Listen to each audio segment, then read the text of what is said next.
कथा सुना रहा हूं। द्वारपाल हरि के प्रिय दो, जय और विजय जान सबको।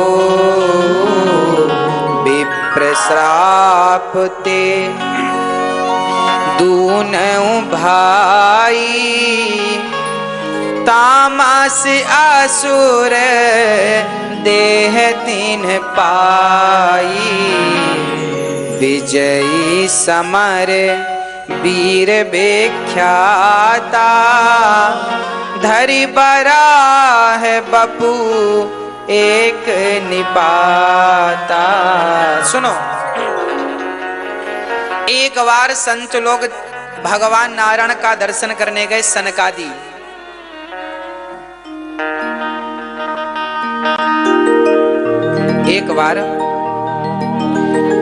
एक बार भगवान जय और विजय सनकादि, जय विजय भगवान नारायण के पार्षद थे, द्वारपाल। एक दिन सनकादि गए तो द्वारपालों ने रोक दिया, अंदर मत जाइएगा। जब अंदर जाने से रोका तो सनकादियों ने श्राप दे दिया, ब्राह्मणों को भगवान का दर्शन करने से रोक रहे हो, जाओ राक्षस हो जाओ, 3 जन्मों तक राक्षस बनोगे। तब भगवान नारायण प्रकट हो गए, प्रभु क्या हुआ? देखो आपका द्वारपाल हमें रोक रहा है। अच्छा, मालिक से ज्यादा ना उसका द्वारपाल एटीट्यूड में रहता है।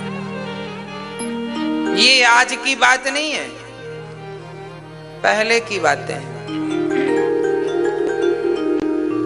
ज्यादा एटीट्यूड में। प्रधानमंत्री के ड्राइवर को कोई देख ले, प्रधानमंत्री जी इतने अहंकार में नहीं है जितना उनसे जा, मैं तो प्रधानमंत्री का ड्राइवर हूं। ऐसे ही भगवान नारायण की ये जय और विजय, ये बिल्कुल किसी को जाने ही नहीं देते थे भगवान से मिलने। तब संतों ने श्राप दे दिया, जाओ 3 जन्म तक राक्षस बनोगे। दुष्टो, भगवान से मिलने के लिए रोकते हो, जाओ। भगवान प्रकट हो गए। क्या हुआ? जब बाहर झगड़ा सुना तो भगवान आ गए भीतर से। सनकादियों ने कहा, महाराज आपका दर्शन करने से ये रोक रहे थे, हमने श्राप दे। जय विजय रोने लगे, हे भगवान आपसे दूर होना पड़ेगा, श्राप मिल गया।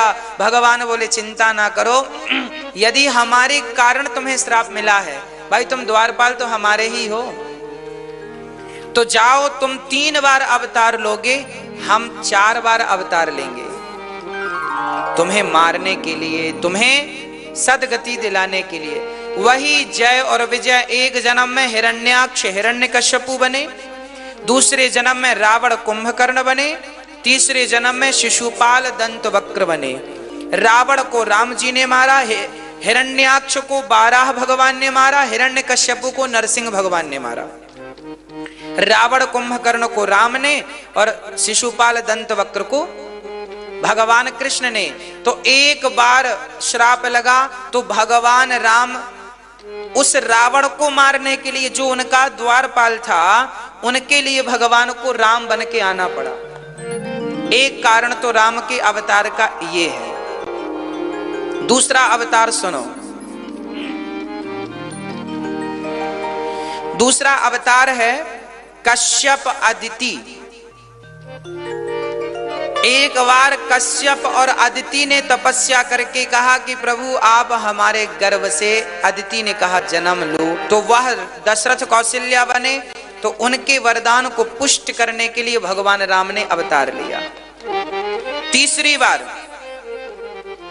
एक बार भगवान श्री राम इसलिए धरती पर आए क्योंकि एक जालंधर नाम का राक्षस था। जलंधर, आज भी पंजाब में जलंधर है, शहर का नाम है जलंधर। जलंधर नाम का जो शहर है, जलंधर के नाम से बना है। जलंधर की पत्नी का नाम था वृंदा। वृंदा मतलब तुलसी।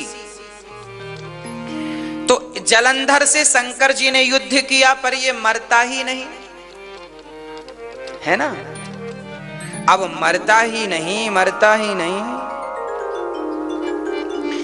तब इसलिए नहीं मर रहा था क्योंकि इसकी पत्नी बड़ी पतिव्रता थी। तब भगवान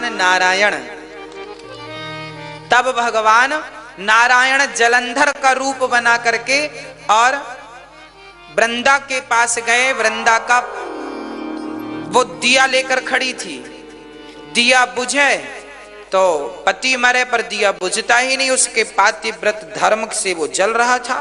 तो जलंधर आ गए, भगवान जलंधर बनकर आ गए। वृंदा को लगा मेरे पति आ गए हैं, तो दिया उन्होंने रख दिया, दिया बुझ गया। शंकर जी ने जलंधर को मार दिया। जलंधर मरा तो सती परेशान होने लगी, प्रभु आप तो पतिव्रता नारियों का पातिव्रत बचाते हैं, आपने तो मेरा लूट लिया। तब भगवान ने कहा देवी मजबूरी थी, आपकी शक्ति का वह दुरुपयोग कर रहा था। जब कोई व्यक्ति शक्ति का दुरुपयोग करता है तब मुझे आना पड़ता है, छल से ही सही, पर मुझे धर्म की स्थापना करनी पड़ती है। अब मैं क्या करूं? वृंदा ने कहा आप मेरे पति बनकर आए हो, सो मेरे पति बन के रहो, कहीं मत जाओ, और मेरे पति को आप अपने हाथ से मारकर उसको गति प्रदान करो। तब भगवान नारायण ने कहा इस जन्म में तो मर गया, अगले जन्म में अब ये रावण बनेगा, फिर मैं राम बन के इसको मारूंगा, तुम्हारा वचन पूरा करूंगा। और सुनो, अब तुम तुलसी बन जाओ, हम शालिग्राम बन जाते हैं, और तुम कहती हो साथ में रहो तो हम तुम साथ में रहा करेंगे। जहां शालिग्राम वहां तुलसी। तो एक कथा ये है कि इसके कारण, जलंधर के कारण भगवान को एक बार राम बनकर, ये राम जन्म के हेतु है, राम जन्म के हेतु अनेका। राम धरती पर क्यों आए, किस कारण अवतार लिया, उसके कारण बता रहे हैं शंकर जी पार्वती से। सुनो, एक बार की बात है, नारद श्राप है ना,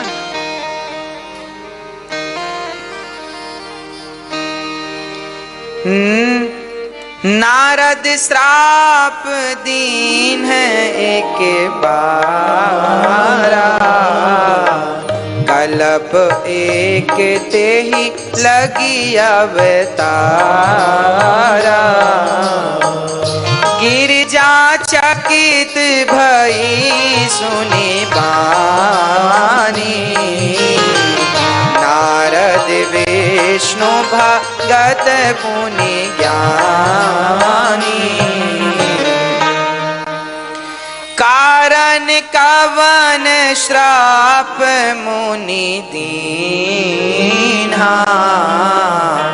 का अपराध रमापति कीन्हा।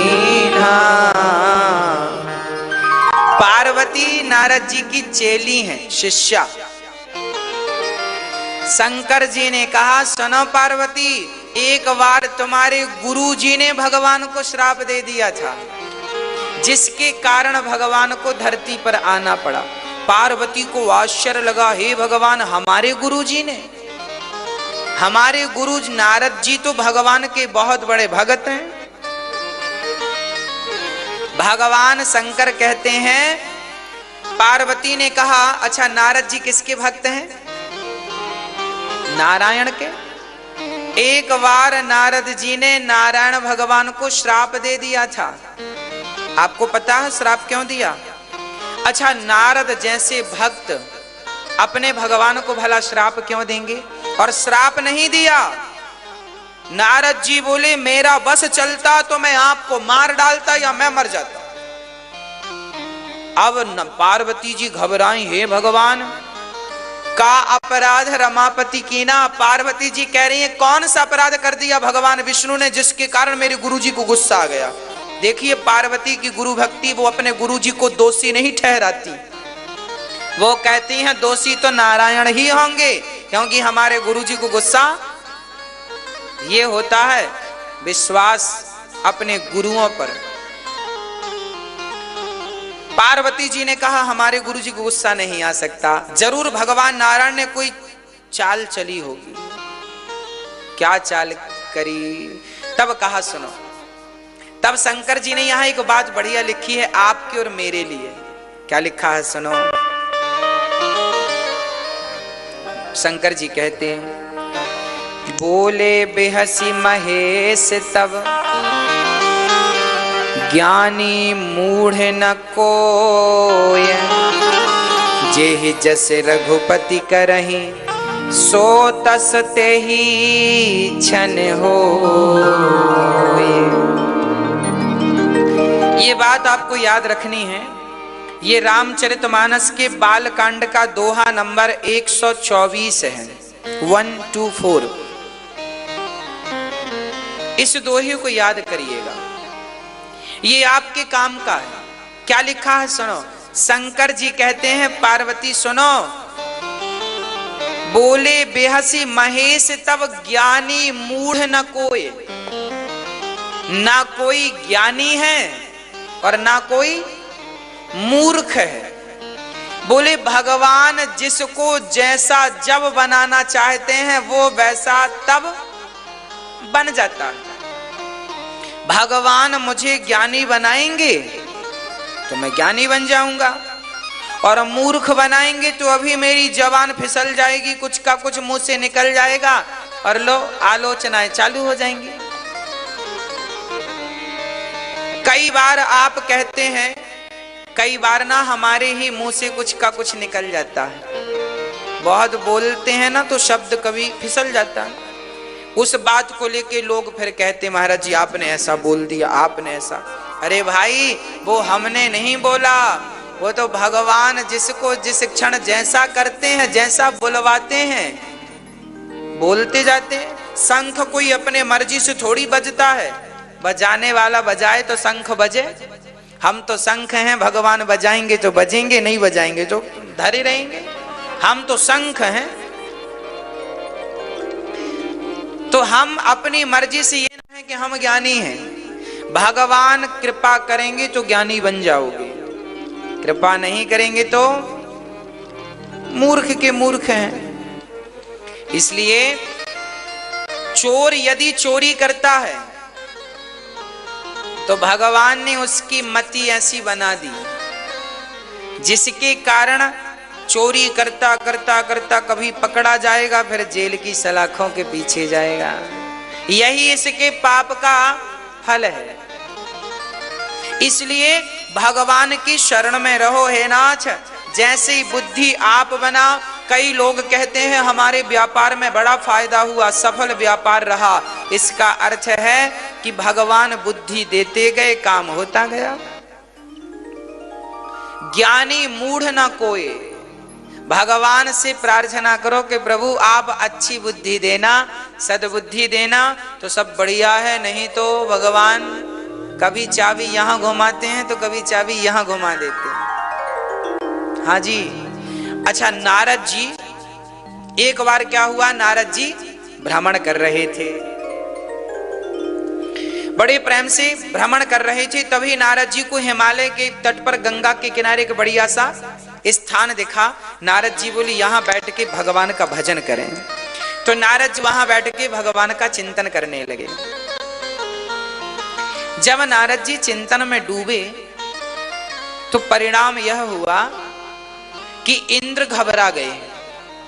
इंद्र को लगा कहीं नारद जी तपस्या करके हमारा इंद्रासन छीन ना ले। अच्छा, इंद्र जो है ना बड़े डरे हुए व्यक्ति हैं। आप ज्यादा कथा सुनने लग जाओ तो आपसे ही डर जाएंगे इंद्र, हमारा आसन ना छीन ले ज्यादा तपस्या करके, है ना। इसलिए गोस्वामी जी यहां लिख रहे हैं, सूख हाड़ ले भाग सठ स्वान निरख मृगराज, छीन ले ये जन जान जड़ा तिम सुर पतही न लाज। एक कुत्ता हड्डी मुंह में दबा के भाग रहा था। मैया जी नींद आ रही है ना। एक कुत्ता था, वो कुत्ता हड्डी मुंह में दबा के भागा। किसको देखकर भागा? शेर को। शेर सामने आया तो कुत्ता दुम दबा के भागा, मुंह में हड्डी। किसी ने कुत्ते से पूछा क्यों भाग रहा है? कुत्ता बोला शेर मेरी हड्डी ना छीन ले इसलिए भाग रहा हूं। अब बताओ कोई शेर कुत्ते की हड्डी छीनता है? पर कुत्ते को डर है कि भाग ना जाए लेकर। उसी प्रकार इंद्र को देखिए, इंद्र की उपमा कुत्ते से दी गई है। जैसे कुत्ता भागता है शेर को देख करके हड्डी ना ले जाए, उसी प्रकार इंद्र डर गए कि नारद जी मेरा सिंहासन ना ले जाए। सूख हाड़ले भागसट स्वान निरख मृगराज। अब यहां ये देखिएगा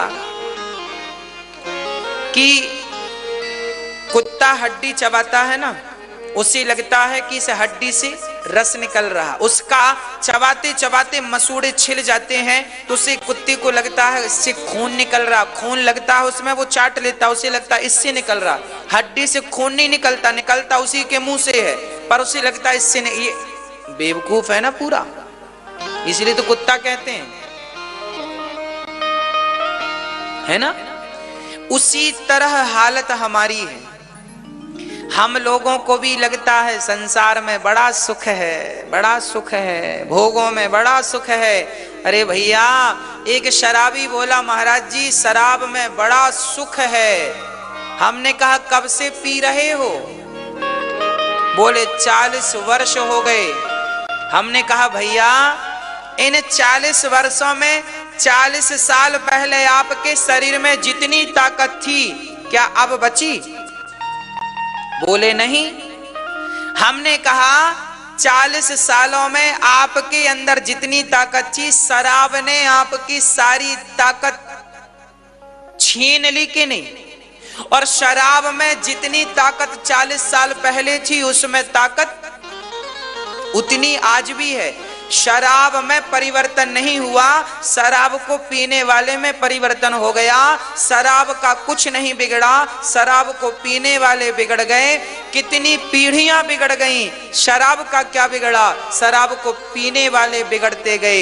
ये कुत्ते की तरह हालत है। कुत्ते को लगता है हड्डी चबाने से रस मिल रहा है। अरे पागल, हड्डी में रस नहीं था, तेरे अंदर का रस निकल निकल के जा रहा था।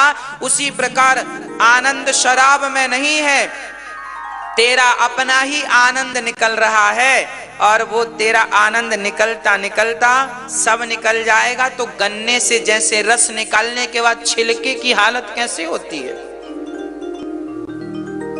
वैसे ही हालत हो जाती है। बूढ़ा आदमी गन्ने के छिलके की तरह हो जाता है। बूढ़ा व्यक्ति गन्ने के छिलके की तरह, रस रस निकल गया। उसे जब तक रस होता है ना शरीर में लगता है हम मौज लूट रहे हैं, हम भोग भोग रहे ना। भोग तुम नहीं भोगते बल्कि भोग तुम्हें भोग डालते हैं और भोग करके रस छीन कर बुढ़ा बना देते हैं। क्या मिला? संसार का सुख भोगते भोगते अंधे हो गए, लंगड़े हो गए, बहरे हो गए। किसने बनाया? संसार ने बनाया, भोगों ने बनाया। इसलिए सब आंख कान नाक मुख चरण से भगवान की शरण में जाओ। नारद जी बैठे हैं तो क्या हुआ? कामदेव को भेज दिया, जाओ। इंद्र ने कामदेव से कहा जाओ नारद जी की समाधि भंग करो। अब ना कामदेव ने 5 बाण चलाए, शंकर जी का तो तीसरा नेत्र भी खुल गया था, गुस्सा भी आ गई। पर नारद जी तो बड़े कृपा पात्र है ना भगवान के। कामदेव ने सब काम कर लिया, 5 बाण छोड़ दिए, खत्म, पूरी ताकत चरणों में गिरा। नारद जी क्षमा करो। नारद जी बोले क्या हुआ? बोले हमने सारे बाण छोड़ दिए, आपका बाल भी बांका नहीं हुआ। शंकर जी को तो गुस्सा आ गया था, आपको तो गुस्सा भी नहीं आया। अब नारद जी की तारीफ जब हुई तो नारद जी को लगा हम तो शंकर से भी बड़े, शंकर से भी बड़े हैं। क्योंकि शंकर जी ने तो काम को जीता था, पर जीतने में गुस्सा आ गया था। तब तो तीसरी, हमें तो गुस्सा भी नहीं आया मतलब। और सुनो, उस इंद्र से कह देना कि हमें उसकी राजगद्दी भी नारद जी ने कहा मैंने काम को जीत लिया, मैंने क्रोध को जीत लिया, मैंने लोभ को जीत लिया। शंकर जी ने एक चीज जीती, मैं। अब नारद जी तो यूं यूं चलने लगे। घमंड तो भाई सबको नचाता है, नारद जैसों को भी अहंकार ने छोड़ा। काम ने तो फिर भी छोड़ दिया, पर अहंकार ने, हाँ जी। इसलिए बाबा बच के रहना। जीवन में जब अहंकार आ जाए तो समझ लेना कि अब भगवान तुम्हारा तरीके से इलाज करने वाले हैं। हाँ, जब डॉक्टर ऑपरेशन करता है ना तो पहले रीढ़ की हड्डी में क्या लगाता है? शून्य का इंजेक्शन। हाँ, अहंकार मतलब शून्य। अहंकार मतलब जब आपको अहंकार आने लगे तब समझ लेना कि भगवान अब बड़ा ऑपरेशन करने वाले हैं। तब भगवान आपका क्या करने वाले हैं? हाँ जी। इसलिए बाबा मेरी मां अहंकार से बच के रहना। अब देखो क्या चमत्कार नारद जी के साथ क्या हुआ, जरा ध्यान से सुनो। नारद जी, अब नारद जी का मन नहीं, अब नारद जी को लग रहा मेरी कोई तारीफ करे, मेरी कोई तारीफ करे, मेरी कोई, कहां जाऊं कहां जाऊं कहां तारीफ करवाने वाले। अच्छा, कई लोग बड़े आदी होते हैं तारीफ सुनने के। एक मैया थी, बड़ी अंगूठी बनवा ली और यहां उंगली में पहन ली, 1-1.5 तोले की रही होगी, पहन ली। अब पहन तो ली महंगी अंगूठी, अब बेचारी को लगा कोई तारीफ करे, कब बनवाई, किससे बनवाई, कितने की बनवाई, तो मजा आए बताने में, तो पैसे वसूल हो, है ना। तो उसने अंगूठी पहन करके अपने पड़ोसन के, कहो बहन कैसी हो, कैसी हो। पड़ोसन ने कहा बढ़िया है। अब ये बार बार कैसी हो कैसी हो। पड़ोसन ने नहीं पूछा कि तुमने अंगूठी कब बनवाई, एक बार नहीं पूछा। बेचारी अंदर से कैसी बहन है, पूछती तक नहीं। अब ये अपने से बताना नहीं चाहती थी ना, इसको लगा पहले ये पूछे, पहले मैं खुल के बताऊं। जैसे आप लोग सोचती हैं ना, कोई एक बार छेड़ बस दे, साड़ी कहां से आई, बस साड़ी पुराण चालू। कोई एक बार आपसे पूछ बस ले, कानों के बाले कहां बनवाए, बस कान का बाले पुराण चालू। अब उसने भी अंगूठी पुराण सोचा बांचने के लिए, पर श्रोता नहीं थे, किसको सुनाए। अब दूसरी पड़ोसन के घर गई, कहो बहन तुम्हारे बच्चे